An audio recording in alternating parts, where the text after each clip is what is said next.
Alrighty, houses, welcome back. And in this video, what I want to do is I want to talk to you about one of my favorite features of GitHub, and that is the Issues tab. So whenever you're working on a project, whether it's a website or a piece of software, and you have a bunch of team members on it, you're basically going to have a lot of things that you need to do to that project. So maybe for this website, my company decided that we wanted to add some more files, and there were also some bugs that we wanted to fix. And maybe for this homepage, there were some improvements that we wanted to make. We basically had a big to-do list. Now, it's going to get really confusing really quickly if you're like, all right, you over there, you fix these bugs, and you in the back, you got to add these files. And yeah, you in the middle, you have to I don't know, like add an image to the homepage, and just keeping track of who does what is going to turn into like a big spaghetti mess. So luckily, whenever using GitHub, it pretty much solves all of those problems. So go ahead and click the Issues tab, and what this allows you to do is basically this. Anytime you have any change that you want to make, any bug that you want to fix, anything that you want to do, you just make a new issue. So this is basically going to be like a to-do list. Now for each item in this list, what you're going to do is you're going to assign a person to it. So that way everyone knows exactly what they're supposed to do, and everyone has a clear set of tasks. There we go.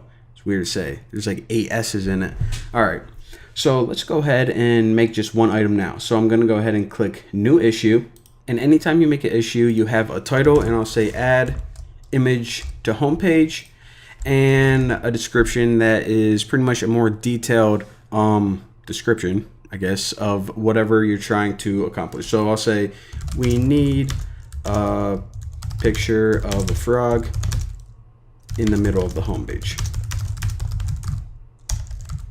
All right, looking good. Now the cool thing about these is whenever you're writing the details for a task, you're not only limited to plain text. You can, go ahead and bold things. One thing you're going to be using a lot are these code snippets. And if you want to write like, I don't know, maybe a sample of the code, like image source equals frog.gif, something like that. And you can go ahead and preview it. And these code snippets just, they're kind of different than the normal text. It has all mono-spaced font, and it just stands out a little bit better. And another cool thing is you can actually upload files, or if you have a file online, you can link it. But I'll show you guys a really cool feature. So a lot of times, let me just take a step back. I add images here because I take a screenshot of something, or maybe I'm taking a screenshot of my IDE whenever I got an error trying to run the program. And what I can do is once I have that screenshot, as you see, it's just an image on my computer, you can actually just go ahead and drag it and plop it in here.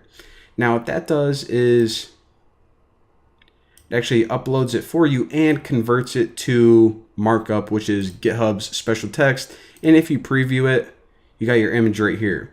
So again, you wouldn't be including these pictures of frogs a lot. They're usually screenshots or, just error messages or pictures of, I don't know, random things about your website that are goofy. But there you go.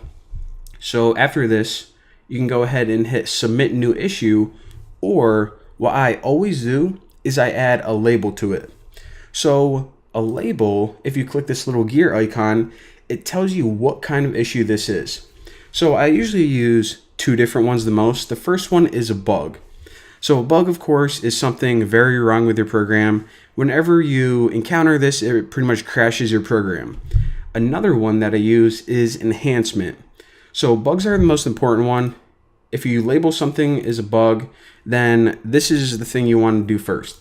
However, if I just am laying in bed thinking of a cool idea, maybe some cool feature to add to my website, I can go ahead and label it as an enhancement. So this is just me personally. You can label them however you want. But basically, I like doing this because, hey, we got to take care of the bugs first, and then any issue that's an enhancement, whenever we have time, we can, add those features later. So that's what labels are. Milestones we'll talk about in a little bit. And this is another useful thing right here.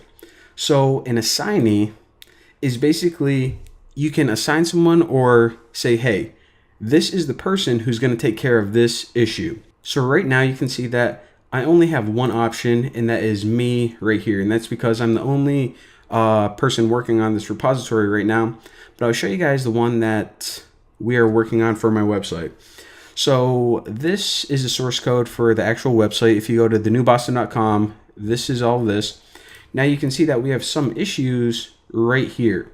So we have different assignees, me, Eric, this is my lead developer, and you can see that I am assigned this issue and also this one, and Eric is working on these things right now. So if I ever want to change one of these and said, you know what, I actually don't have time to do this, I can click this gear icon and change it to someone else. So I can just give them all to Wheatley or Eric or anyone else. So again, you're usually going to have more than one people that you can assign it to whenever you're working on a big project. But for right now, we'll just assign it to myself and hit submit new issue. So there you go. And now whenever you click the issues tab, you can see a list of these issues. So whenever you have an item that is needed to be worked on, it's called open. So this means that it's an active item, it's on the to-do list. Whenever you are done with it, it's called closed. And I'll show you guys this. So right now on my website, and this is actually a real one, not just a sample for YouTube, we have 5 little issues that we're working on. So here are all of these, and the ones that we already finished, we can see that we have 21 closed issues. So all of these things, all of these bugs and features we already fixed. So that's another cool way to separate them. And the last thing I want to mention is this. You see that we have a couple of these labels like enhancement, and I already showed you guys we have this bug label, this red one. Well, there are going to be times where you actually need your own custom labels. And one example of this is we have this to-do list right here. Now, a lot of these things I work on and a lot of stuff Eric works on, and we're pretty much both web developers. We can write code. However, sometimes we have an issue that is more server related, and we aren't the best with, server administration and getting deep into the back end of things. So we actually assign those to Vlad. So what we need to do is we don't write it as a bug. We don't write it as an enhancement. We need a special label for Vlad, and Vlad is my server administrator for the website. Now, of course, by default, you just don't have a Vlad label, so you have to kind of make your own custom labels. So anytime you want to do that, just go ahead and click labels at the top right here. Now, usually you're only going to have these question invalid, help wanted, enhancement, duplicate, and bug, but I needed to make this. So what I did is I went to new label, and then I typed server Vlad, and I'll just be like, what can I put like here? Like sample for YouTube. And then what you can do is you can make your own custom color. So there you go. Hit create label, and you can now add it as label just like before. I'm going to delete that because I really don't need it.